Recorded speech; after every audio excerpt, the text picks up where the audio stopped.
When news broke Friday of the shootings, thoughts turned immediately to Chardon. The training of first responders there is now being studied by other communities all across the country. News Channel 5's John Kosick joins us with that and how those first responders themselves are dealing with this latest tragedy. John. Yeah, Chris, they, like so many, are struck by the images that are coming out of Connecticut. And as they continue their own healing process, their message to other police departments, to first responders, to school districts, have a plan.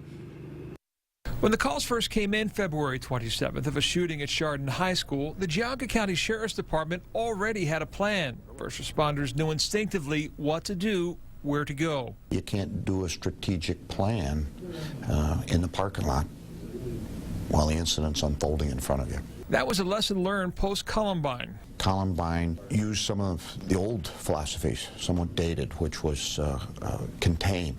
Bring in those specially trained teams, SWAT teams, to go into the incident. Today, first responders are trained, like in this exercise in Brecksville in March, to go in after an active shooter. In Chardon's case, just as important was the training of the school itself, which went immediately on lockdown. I don't know what I expected when I went in there. Perhaps hysteria. It wasn't present. It was quiet. It was orderly. That enhanced our ability to search. That's why their advice is simple.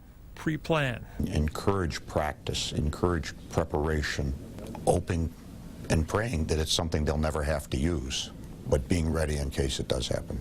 The emotional wounds are still mending in Chardon and in the Sheriff's Department 10 months later. The events of the last week are not easy to watch. Our organization is functioning, healing, but they're people. They're folks, they're parents, sometimes grandparents. As everyone, our thoughts, prayers go out to Newtown and what occurred there.